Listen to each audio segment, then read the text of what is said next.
온 물과 피를, 생명을, 사랑을 다 내어주신 우리 주님의 사랑, 저와 우리 온 성도들을 위한 하나님의 사랑, 이 시간에 찬양합니다. 아멘. 귀한 기도, 오늘은 찬양 늘 감사합니다. 어느 때보다 온 성가대원들, 소울리스트들이 힘차게 찬양하니까 놀랍습니다. 영혼을 다 깨우는 것 같아요. 감사합니다. 우리 성도님과 사랑의 미소로 인사합니다. 샬롬 샬롬.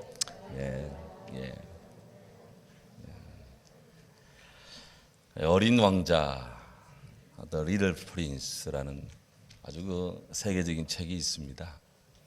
이 책을 쓴 안톤 드 생텍쥐페리, 그는 이 나치 독일에 대항해서 전투기 조종사로 전투에 참가했다가 추락을 해서 목숨을 잃었습니다.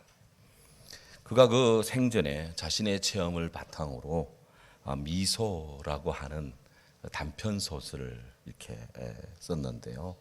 그 미소에 이런 이야기가 나옵니다. 한 번은 그가 전투 중에 적에게 포로가 되어서 이제 감방에 갇혔습니다.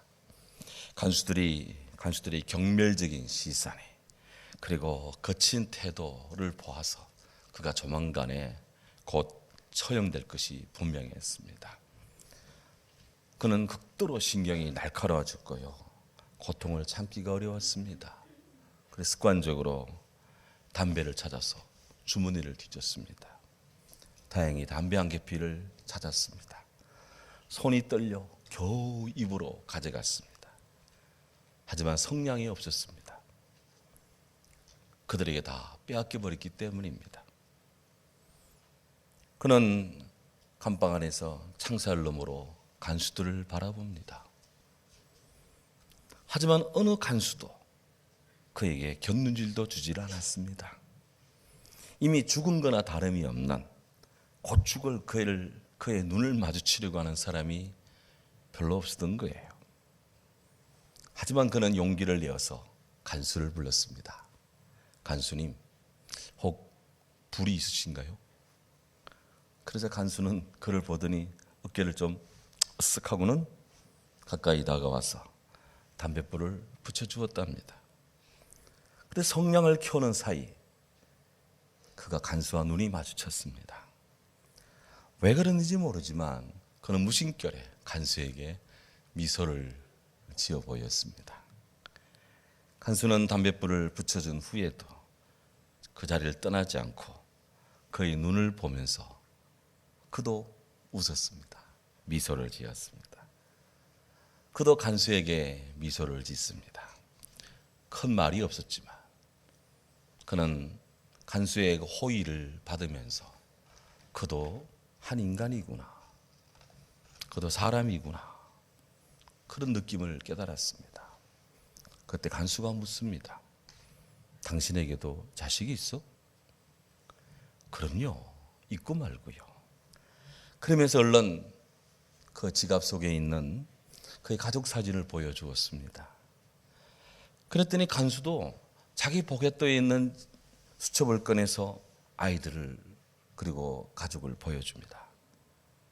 서로 자식들에 대한 기대와 소망을 이야기합니다.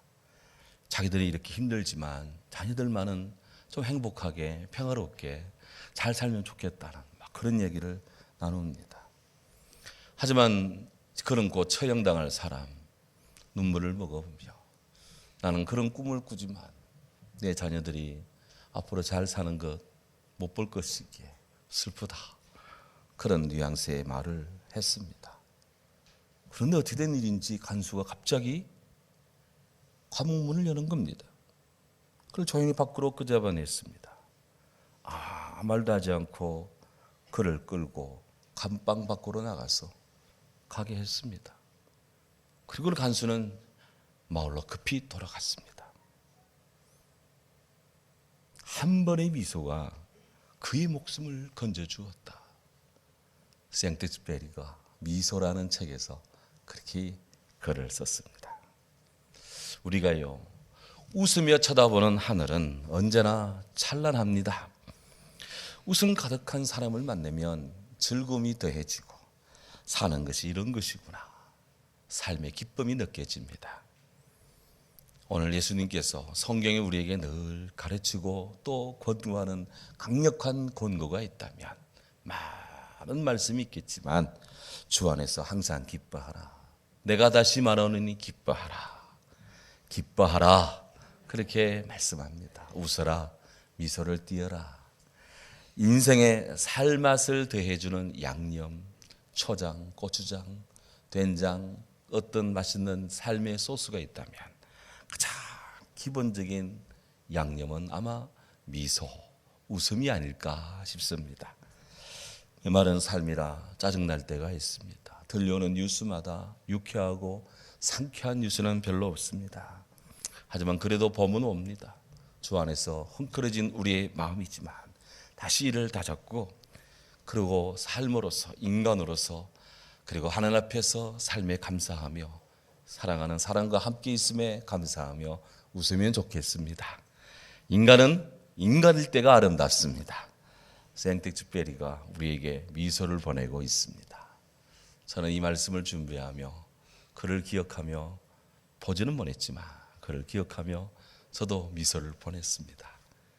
오늘 우리는 지난주 본문에서 묵상했던 사두개인들, 그들이 예수님께 제기한 계대 결혼, 그 계대 결혼에 따른 이 분쟁, 그 부활의 분쟁이 있은 그 다음 장면을 우리는 오늘 성경에서 목도를 합니다. 사두개인들이 이런 질문을 합니다. 예수님, 칠형제가 있는데요. 그 중에 큰 형제가 큰 형수와 사이좋게 지내다가 아들이 없는 채 그만 죽었습니다. 유대율법에 따르면 둘째가 큰 형수를 다시 아내로 맞아 그리고 자녀를 낳아서 큰 형수의 이름을 붙이고 대를 잇게 됩니다. 그런데 그 둘째도 그만 죽었습니다. 그러면 세 번째가 큰 형수를 맞아야 됩니다. 근데 그도 아들 없이 죽었습니다. 넷째가, 다섯째가, 여섯째가, 일곱째도 그렇게 죽었습니다. 그런데 부활의 때가 되었을 때 그 큰 형수는 누구의 아내입니까? 큰 형님의 아들입니까? 말째의 아들입니까? 참 난감하고 엄혹한 질문. 인생에 이런 잔인하고도 슬픈 일이 있을 수 있을까? 아마 예수님 때 그 비슷한 일이 없지는 않았던 것 같아요. 여러분들이 만약 예수님이었다면 무엇이라고 답하겠습니까? 이때 예수님이 이렇게 말씀했습니다. 너희가 성경도 하나님 능력도 알지 못하는 거로 오해했구나. 에러를 범하는구나. 부활 때는 장가도 아니 가고 시집도 아니 가고 하늘에 있는 천사와 같으니라. 죽은 자의 부활을 원할진대 하나님이 여러분들에게 말씀한 바 나는 아브라함의 하나님, 이삭의 하나님, 야곱의 하나님, 바로 이런 것을 읽어보지 못했느냐? 하나님은 죽은 자의 하나님이 아니요 산 자의 하나님이시니라. 예수님이 이렇게 말했습니다. 예수님은 사두개인들이 그 송곳 같은 창끝 같은 질문 앞에서도 전혀 요동치 않고 천국의 본질적 생명의 원천이 바로 우리 하나님께 있다는 것을 오늘 성경에서 말씀했어요. 마태복음 23장, 22장 오늘 우리가 읽었던 33절 본문에 따르면 예수님의 이 가르치심을 들은 사람들 모두 그의 가르치심에 놀랐습니다. astonished, 놀래 자빠졌습니다. 깜짝 놀랐습니다. 아니 이런 답을, 이것이 사람의 답이냐 신의 답이냐. 우리 예수님 세상의 소금이고 세상의 빛이십니다. 그 인류가 배우고 섬기고 따라가야 될 영원한 위대한 스승이십니다. 좋은 선생님, 우리 예수님의 권위, 그것은 성령과 지혜로 충만하신 우리 예수님, 그분의 가르침에 말씀을 펼 때마다, 들을 때마다, 내 마음에 와닿을 때마다 우리는 논란과 깜짝깜짝 그렇게 마음에 각성을 하지 않을 수가 없습니다. 마태복음 5장, 6장, 7장 우리 예수님께서 천상의 말씀, 일명 산상수훈을 말씀하시고 날 때 마지막 부분에 보면 무리들이 예수님의 가르치심에 논란이 이는 그 가르치는 것이 권위 있는 자와 같고 그 가르치는 것이 석영 같지 않더라. 정말 위대한 선생님이었다. 이렇게 하늘의 가르침을 준 예수님을 그런 식으로 짧게 주님을 평가합니다. 마크스 보그라고 하는 분이 있는데요. 이분이 아주 기독교육학에서 탁월한 분입니다. 이분이 이런 이야기를 했습니다. 성경에서 만나는 예수님, 참 여러 모습을 보는데 성경에서 만나는 예수님은 교사이신 예수님이다. 선생님이신 예수님이다. 그런데 교사요 선생님이신 이 예수님은 세상의 그 어떤 위대한 선생님도 위대한 랍비도 견줄 수 없는 지혜의 스승이시다. 그렇게 말했습니다. 지혜의 스승이신 예수님은 하나님 나라의 꿈과 비전을 이야기하면서 그 가르침을 가르칠 때, 그 가르침을 말씀할 때 경구와 비유라는 것을 자유자재로 사용하면서 그 누구도 따라올 수 없는 천국의 가르침을 주신다. 그렇게 마크스 보그라는 분이 예수님의 가르침의 특질을 이렇게 논했는데요. 두 가지, 경구와 비유라는 것, 우리 예수님의 가르침에 두 가지 속성이 있다면 하나는 경구고 하나는 비유라는 겁니다. 경구, 영어로 아포리즘이라고 하는데 이 경구라고 하는 것은 아주 짤막하고 기억에 남을 만한 그런 한 줄짜리 교훈입니다. 예를 들면 아무도 두 주인을 섬기지 못한다. 가시나무에서 어떻게 포도를 따며 엉겅퀴에서 어떻게 무화과를 딸 수 있겠느냐. 죽은 사람의 장례는 죽은 자들로 장례 치르게 하고 너는 나를 따르라. 맹인이 맹인을 인도하면 둘 다 구렁텅이에 빠지고 말 것이다. 너희는 하루 살리는 걸러내면서 낙타는 잘도 삼키는구나.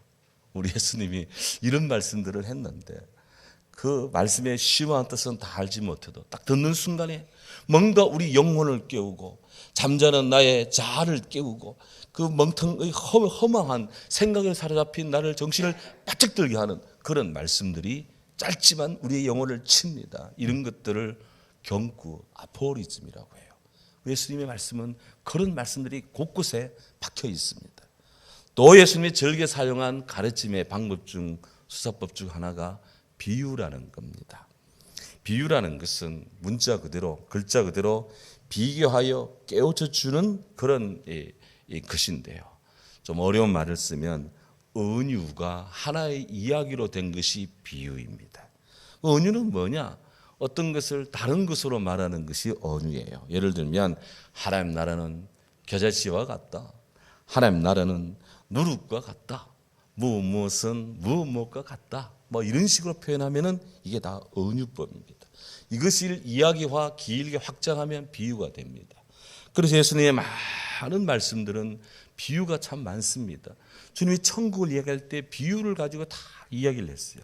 예를 들면 포도원 품꾼들의 비유, 달란트 비유, 선한 사마리아인 비유, 바리새인과 세리 비유, 부자와 나사로 비유 등등 우리 귀에 아주 익숙한 이 말씀들은 보석 같은 말씀들이고 오늘 생각하고 저녁에 생각하고 내일 말씀을 묵상하고 그 다음 주 묵상하고 그 다음 날 묵상해도 계속 새로운 의미와 뜻과 교훈을 우리에게 계속해서 내 삶을 빗대어 주고 있습니다. 비유의 생명력입니다. 그래서 예수님이 즐겨 사용하신 이런 경구와 비유라고 하는 이 가르침은 과거로부터 현재까지 성경에서부터 이 말씀을 대하는 나의 심령까지 끝없이 주께서 오늘 우리의 삶에 내 영혼에 던지는 도전장이고 동시에 주님 안에 있는 생명의 삶으로 우리를 초대하는 초대장이다 하는 겁니다. 우리 생일잔치나 결혼 예식이나 이렇게 초대장을 받으면 어지간한 일이 없는 한은 거기에 응하고 거기에 찾아뵙고 하는 것처럼 주께서 경구와 비유로 끝없이 우리를 하나님 나라로 초대하고 있습니다. 그러니 우리는 주님의 이 말씀을 들을 때마다 위대한 선생님의 가르침을 우리가 받지 않기 위해서 발버둥 칠 것이 아니라 어떻게 하든지 주님께로 가까이 가고 어떻게 하든지 주님 앞에 서고 있기를 주님 말씀 듣고 배우기를 힘써야 될 줄로 믿습니다. 주님이 초대장이기 때문에 그래요. 정말 우리 예수님은 이스라엘뿐 아니고 이스라엘 밖에서도 크시고 위대하신 분이십니다. 고로 만인의 선생님, 만인의 스승이신 우리 예수님을, 우리 모두 주님을 찬양합니다. 아멘. 오늘 34절에 보면 예수님께서 사두개인들의 이 입을 콱 막아버렸다, 그들로 하여금 대답도 할 수 없게 만들었다는 소식을 들은, 그것을 또 모여서 본 바리새인 중에 한 율법사가 예수님께 조용히 다가와 질문을 합니다. 그래서 성경에 보면 예수를 시험하여 질문했다 그랬습니다. 그가 이렇게 묻습니다. 선생님, 율법 중에서 어느 계명이 크니까? Teacher, which is the greatest commandment in the law? 성경 율법 중에 어느 계명이 가장 큽니까? 아마도 우리 성도님들이 성경을 읽으면서 이 많은 두꺼운 성경 중에 어느 말씀이 가장 귀하냐, 혹 이런 생각 혹 가져보지 않은 분 없는지 모르겠습니다. 아마도 지금 예수님께 어느 계명이 가장 위대한 계명입니까? 이렇게 지금 질문을 하고 있는 이 바리새인 율법사는 그날 계속 그 현장에서 모든 사안을 보아온 사람일 것입니다. 그렇다면 그는 구경꾼입니다. 동시에 나름대로 논리를 펼치는 이론가이기도 합니다. 살다 보면 구경꾼이 무서울 때가 있습니다. 객꾼이 탁월할 때 있고요. 아주 그냥 구경꾼이 아주 탁월한 훈수를 둘 때가 있습니다. 철학자 가운데 한나 아렌트라는 그 여성 철학자가 있는데, 그가 이런 이야기를 했어요. 행위자가 아니라 구경꾼이 인간사의 단서를 가지고 있다. 이것이 결정적이다. 이론이라는 것, 티오리라는 이론은 그리스의 구경꾼 데아타이 말하는 용어에서 나왔다. 이론가들은 구경꾼이라는 거예요. 그래서 직접 그 현장 안에 있을 때는 잘 모르는데 한 발짝 딱 떨어져서 보이면 조금 객관화시켜서 멀찍이 보면 뭔가 쫙 보이거든. 잘잘못이 혹은 혹은 모자란과 더함이 눈에 탁 들어올 때가 있습니다. 구경꾼일 때는 그게 가능해요. 당사자일 때는 그게 잘 분별이 안 될 때가 있습니다. 한나 아렌트라는 이 여성 철학자의 이 이론, 구경꾼 이론, 이것을 오늘 우리 인생사에 비추고 우리 한국교회, 우리 교회에 딱 비춰보면 어떨까요?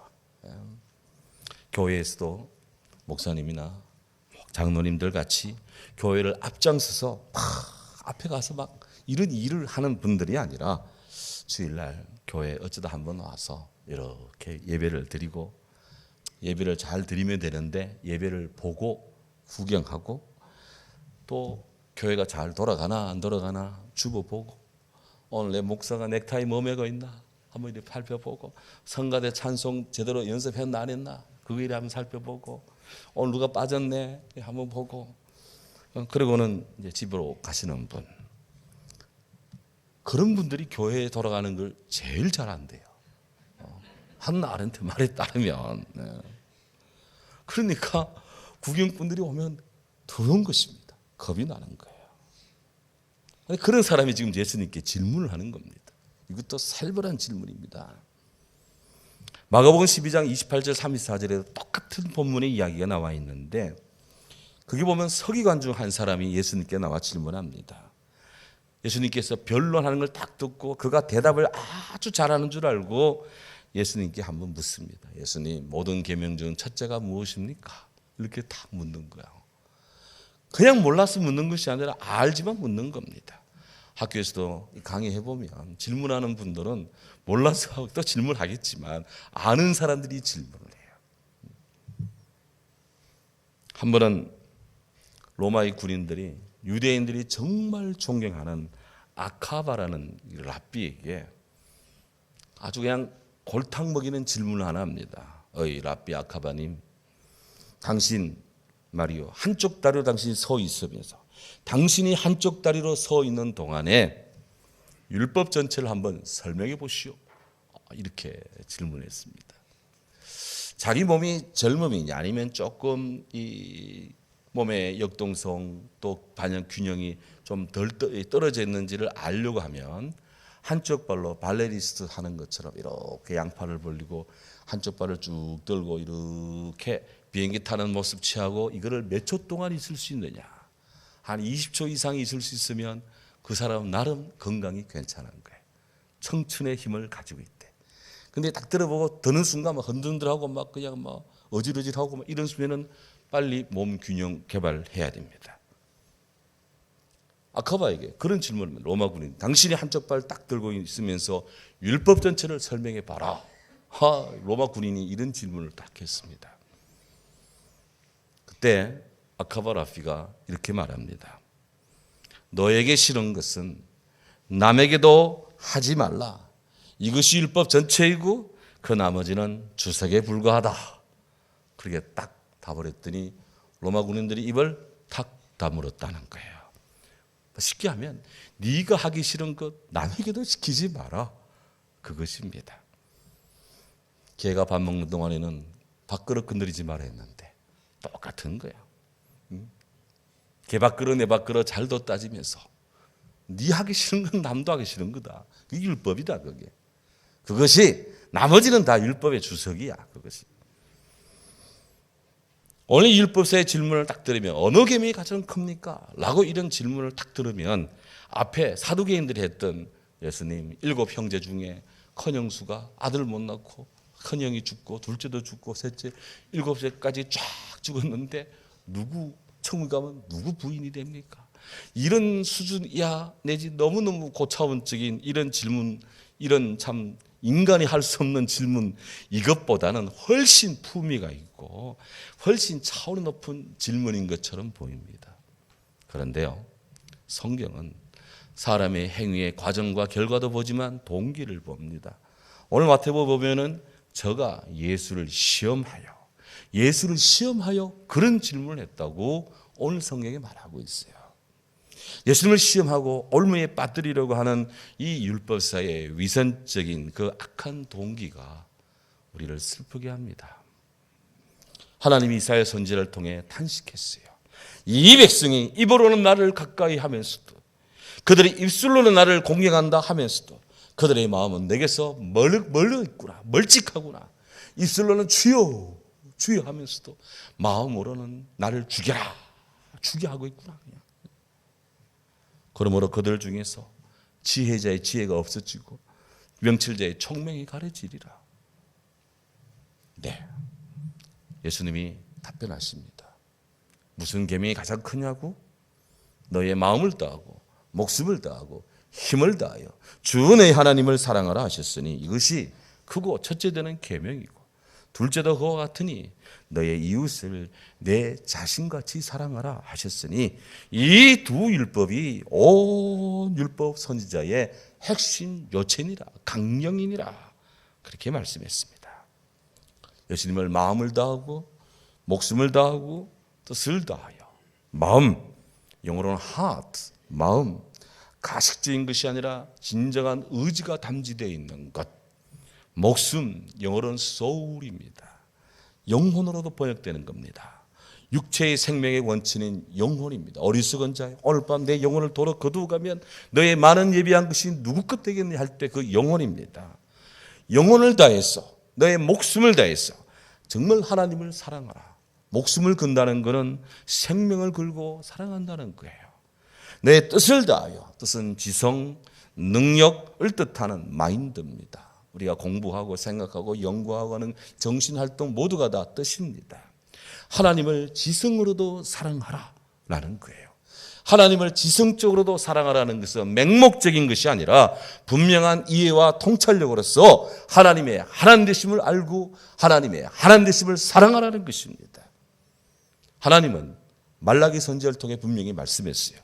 제사장의 입술은 지식을 지켜야 하겠고 사람들은 그의 입에서 율법을 구해야 할 것이나 제사장은 만군의 하나님 여호와의 사자가 되거늘 너희는 옳은 길에서 떠나 많은 사람들을 율법에 거스르게 하는구나. 제사장들이 제사장 일을 못하고 제대로 된 말도 못하고 하나님 말씀을 전하지도 않고 그냥 자기 배만 불리고 그 결과 너희로 모든 백성 하나님 앞에서 멸시와 천대를 당하게 된다. 왜 우리가 우리 인생에 실패합니까? 왜 이스라엘 백성들이 그토록 하나님의 선민이면서도 그렇게 하나님의 축복을 받았으면서도 왜 그들은 역사의 굴레를 그렇게 가시 떨기 속으로 그들은 걸어가야 했습니까? 입술로는 지식을 구한다면서도 마음으로는 하나님을 등지고 산 이율배반적인 삶의 결과가 처참한 것입니다. 어거스틴에 따르면 행복한 사람은 하나님을 사랑하여 하나님을 알고 하나님을 즐거워하고 하나님을 소유하기를, 하나님을 마음에 모시기를 기뻐하는 사람이다 그랬습니다. 우리가 하나님을 사랑하되 마음의 의지 따로 목숨의 영혼 따로 지성이 각각 따로 사랑하는 것이 아니라 마음과 영혼과 지성이 어우러진 전 인격을 잘 갖추어 온 삶으로서 하나님을 사랑하고자 힘쓰는 모든 성도 되기를 축원합니다. 예수님은 내 이웃을 내 자신같이 사랑하라 또 말씀하셨어요. 브라질 상파울로의 한 쓰레기장에 사는 리리카라는 개의 이야기가 그걸 들은 사람들의 마음을 울립니다. 이 리리카라는 개는 평소에 쓰레기 처리장에서 삽니다. 그가 사는 집이 쓰레기 처리장이에요. 그러면서 그가 매일 아침 먹을 것을 얻기 위해서 상파울로 도시 시내로 이제 나들이를 갑니다. 그러면 이 상파울로 사람들은 리리카가 다 도심에 나타나면 안쓰러워서 먹이를 줍니다. 근데 희한하게도 이 리리카라는 개는 사람들이 먹이를 이렇게 주면 이거를 한꺼번에 다 먹어 치우지 않고 지도 배가 고플 건데 반만 딱 먹어요. 그 나머지는 입에 물고 그러고는 자기가 왔던 길로 또 되돌아가는 거예요. 그가 있는 곳이 쓰레기장입니다. 이 거리가 한 6km 됩니다. 사람들이 양이 좀 많아서 많아 보인다 싶어서 적게 주면 적게 준 대로 반만 먹고 반은 입에 물고 가. 좀 모자라나 싶어 좀 많이 주면 많이 준 대로 반 먹고 또 반은 또 물고 갑니다. 사람들은 너무너무 신기한 거예요. 그래서 어떤 사람이 좀 호기심이 생겨서 리리카를 위한 전용 먹이 가방을 하나 만들어서 거기다 음식을 딱 담아주면 반은 딱 먹고 반은 가방 음식 등 가방을 입에 물고 자기 있는 쓰레기장 집으로 가는 거예요. 문제는 놀라운 것은 그가 쓰레기장 자기 집으로 돌아가고 난 다음에 일어난 일입니다. 리카가 쓰레기 처리장에 딱 자기 집에 딱 도착하자마자 갑자기 주변에서 몸이 불편한 고양이들, 강아지들이 쫙 나오더니 리리카가 가져온 그 음식물을 사이좋게 막 나눠 먹는 거예요. 리리카가 왜 그렇게 아침마다 상파울로 시를 그렇게 늘 다녔느냐? 물론 자기도 배가 고파 밥 먹기 위해서도 있겠지만 먹고 남은 거 가지고 와서 자기와 함께 있는 장애 고양이 친구들, 장애 이 강아지들, 그들 이웃들을 챙기기 위해서 그랬다는 거예요. 그게 그렇게 해서 이 리리카라는 개가 상파울로 시와 이 쓰레기장을 6km를 매일 왕복을 한다는 것입니다. 이웃사랑은 말로 되는 것이 아니다. 그걸 쓴 기자가 그렇게 코멘트를 달았더라고요. 이웃사랑은 말로 되는 것이 아니다. 저는 그 기사를 보면서 야, 사람보다 개가 나은 것 같다. 몸도 마음도 연약한 자에게 제일 필요한 것이 사랑입니다. 사랑이 터칩니다. 사랑이라는 약입니다. 어느 병원의 한 환자가 끙끙 앓는 신음소리를 내는데 특이한 것은 복도에 사람 걸어다니는 인기척 소리가 나면 이 환자의 신음소리는 아주 커집니다. 하다가 복도에 사람 지나가고 나면 소리가 없으면 신음소리도 거의 나지 않아요. 이 환자의 이 신음소리는 몸이 아파서 나는 소리이기도 하지만 복도를 지나가는 그 사람의 관심, 그의 사랑, 그의 이 방문, 그런 마음을 얻고자 하는 신음이다 하는 거예요. 우리 인생이 겪는 대부분의 질병의 밑바닥에는 바로 사랑의 결핍이라는 그런 결핍증이 있습니다.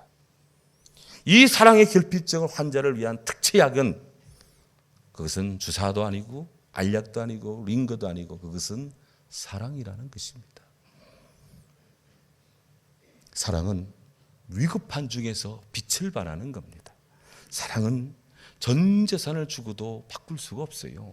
사랑은 모든 재물보다 다 더 나은 것입니다. 사랑이 없는 능력, 사랑이 없는 믿음, 사랑이 없는 구제, 무의미합니다. 사랑은 믿음과 소망과 사랑의 바탕입니다. 사랑은 허다한 죄를 덮습니다. 사랑은 사망에서 옮겨 생명으로 들어가게 하는 우리 하나님의 사랑의 절정이기도 합니다. 성경은 사랑하라고 말합니다. 내 형제를 미워 내 마음으로 미워하지 말며 내 이웃을 반드시 견책하라. 그래야면 네가 그에 대하여 네가 죄를 담당하지 않을 것이다. 원수를 갚지 말고 동포를 원망하지 말고 내 이웃 사랑하기를 너의 몸과 같이 하라. 나는 여호와니라. 하나님께서 모세를 통해 레위기 19장 17절 18절에 주신 말씀입니다. 사랑이신 예수님, 베드로 장모가 열병으로 끙끙 앓을 때 그 집에 신방 가서 다른 데 만지지 않았습니다. 베드로 장모의 손을 만졌습니다. 그랬더니 그녀가 열이 떨어지고 몸이 나와서 주님을 제자단을 섬겼대요. 사랑의 터치, 사랑의 사랑.